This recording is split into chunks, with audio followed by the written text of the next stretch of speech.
You've probably seen one of these, a Lego brick. But have you ever wondered how it all started and why it's called Lego? Actually, the name is much older than this plastic brick. Are you curious? Let me tell you how it all began. Many years ago, there was a skilled and hard-working carpenter named Ole Kirk Christensen. Ole was a respected carpenter with his own company, but times were hard, so he didn't have much money and had to dismiss his last worker.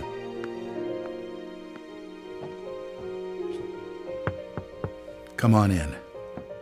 I've closed down the workshop and packed my things. Thank you. I suppose I'd better write you a paycheck.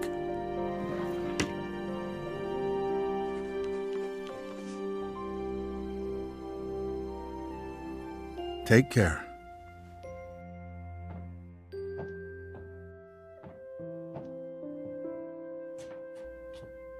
Well, that was the last one. I just didn't imagine that it would come to this. I know. It's hard to understand. But at least now it can't get much worse. But it did get worse. Shortly after, Ole lost his wife. But Ole was a special person. He wasn't the type that gave up. And with the responsibility of his 4 sons, he had to think of something. Ole had gotten an idea, and for him, it never took long to put an idea into action. Ole's little invention made his boys so happy that he thought maybe he should start making toys. Ole decided to give it a try. Luckily, he had saved up a lot of wood from the carpentry production. He could now use it to make toys. Time passed by, and even though Ole was a skilled carpenter and had a good eye for quality and detail, sales were very slow. Luckily, one of his sons, Gottfried, started helping out his dad after school. Together, they just barely managed to keep up the production. Eventually, word began to spread that wooden toys of the finest quality were being made in the little workshop in Billund. One day, a man drove into town, a man who would change Ole's future. He was a wholesaler from Fredericia. I've heard that you're making some very nice wooden toys. Well, one does his best. The wholesaler was very impressed with all the wooden toys and placed a big order before he left. Now there's finally someone who can see the opportunities in what we're doing. Look at this. The wholesaler wants to put a lot of our toys into his store for the holidays. It's going to be a good Christmas this year, but we'll be busy. Now there was a lot to do in the little workshop, and Ole could rehire his former workers. Ole only used the highest quality wood, which was hand-picked and very carefully prepared. They worked day and night to get the order finished, so the wholesaler could get the toys out in stores before Christmas. Is there something wrong, Dad? I'm afraid that we're in big trouble. In the middle of their work, Ole received a letter saying that the wholesaler had filed for bankruptcy and couldn't buy the toys that he had ordered. But what are you gonna do? What about Christmas? Now we can't even afford food? I'll do it. What are you gonna do, Dad? I'll do it myself. I'll drive around selling the toys. There was no time to lose. Ole packed the car with all the toys and drove off. Ole was a very good toy maker, but was not a very good salesman. He didn't like praising himself or talking about how carefully the toys had been made. But he had to keep trying if he was going to sell anything. This is going to be a blast. Is there anything you're interested in? It looks exciting, but I don't have a lot of money right now.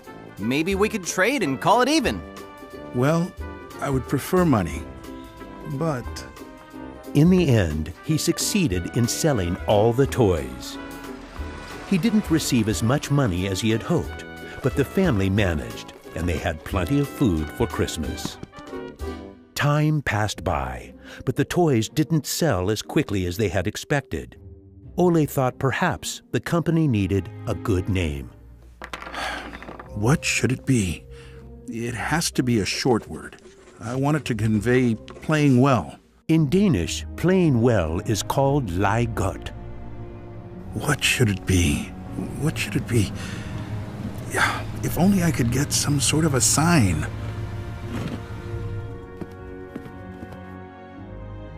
Lego. As you can see, Ole himself ended up finding a very suitable name. But what he didn't know was that in Latin, the word Lego means I put together. The name Lego was well received, and the company slowly started to move forward. We have made 3,000 crowns this year, and we have more orders than usual. Did you say 3,000 crowns? Then you need to see what I've been looking at. Even though Gottfried wasn't comfortable spending money on a milling machine, he could see that it was useful and that the quality of the toys improved.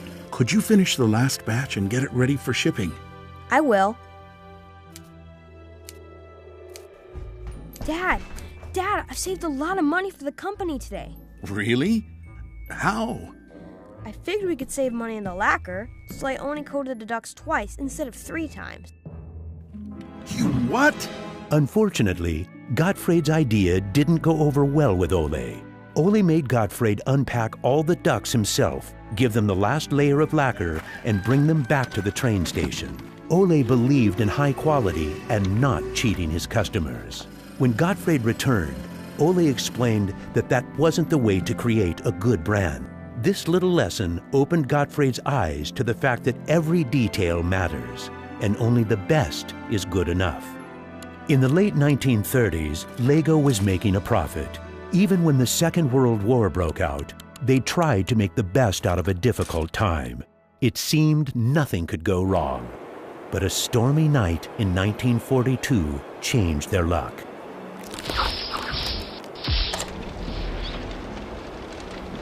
There's a fire! The workshop is on fire! But when the firemen arrived, they were unable to save the workshop. It burned to the ground, and all the drawings and models were destroyed. Ole was beginning to lose hope. All that he had worked for was gone, and he almost lost his company. But being responsible for his children and workers inspired him to rebuild Lego. A new factory was constructed. Soon the production of wooden toys started again. The little company fought its way back into the market. Gradually, the Lego factory began to run smoothly, and Ole started looking for new challenges. One day, he went to Copenhagen to look at a new machine that had just arrived in Denmark. It was a plastic molding machine, and Ole was very excited about it. Should we buy it? It sure is a good bargain, and it will give us a lot of opportunities. Well, it does sound interesting, but it is a lot of money. I'll take that as a yes. When the plastic molding machine finally arrived, Ole started making little plastic teddy bears and rattles. But he still had the plastic bricks that he had received at the fair. There was something about them that he couldn't stop thinking about. And even though no one else could see the potential in them, Ole decided to redesign and put them into production. But it was when Lego first launched the Gray Ferguson tractor that the plastic toys became a success. Unfortunately, the sales were dropping during the summer, and the company had too many toys in stock. This can't be right. Of course our products can be sold the whole year, not only for Christmas. Gottfried decided that he would go out and sell the toys himself. Gottfried brought his wife Edith as company and moral support. If you can't get cash, then we need butter and eggs. Well, it wasn't that bad. Gottfried was a success in his trip around the country, which helped Lego to get out of its financial crisis.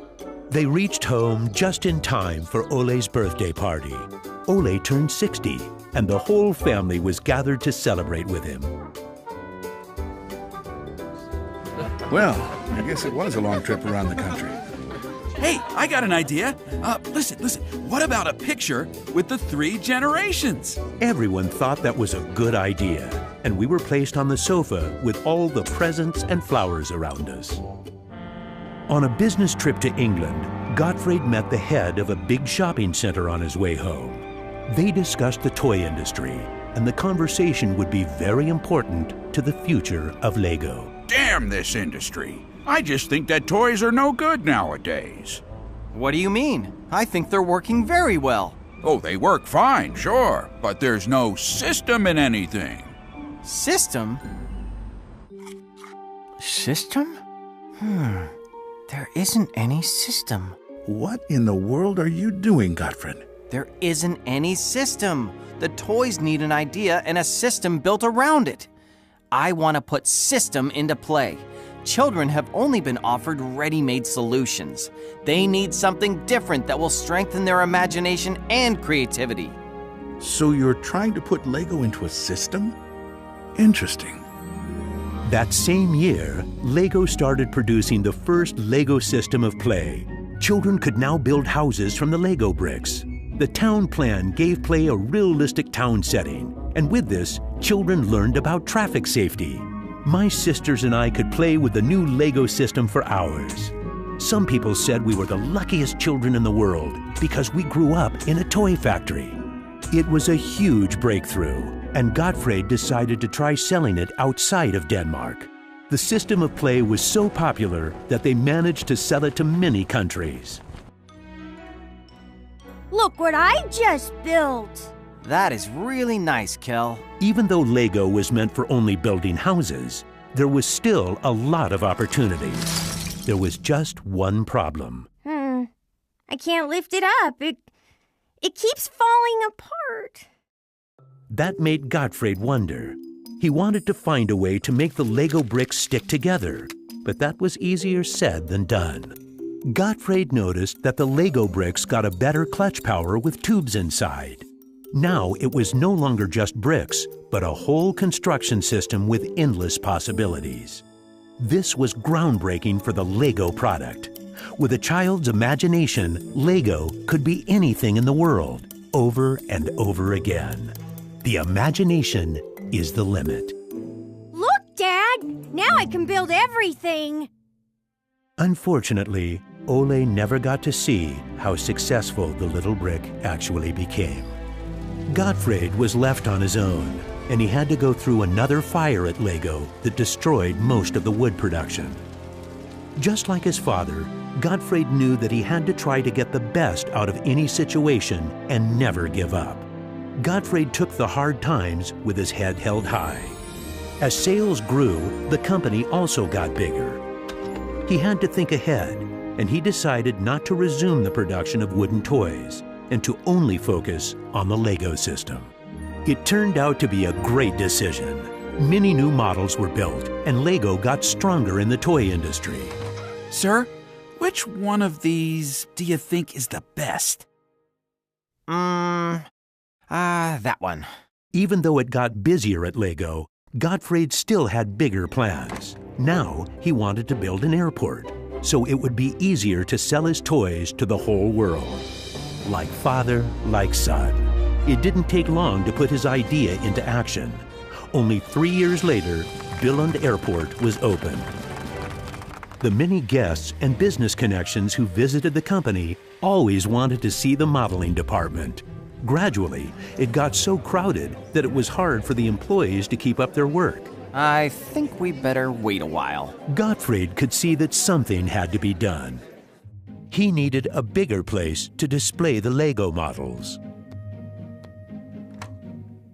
I don't want to interrupt, so I'll just put this package of our new Lego train on the table.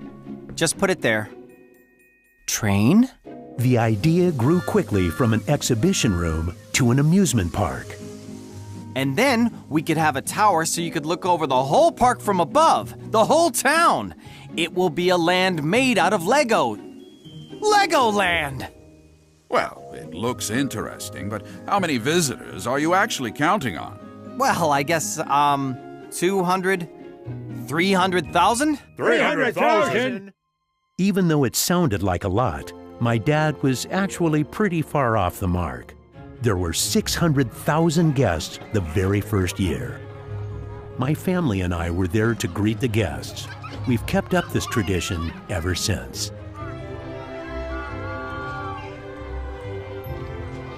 Now you know how it all began.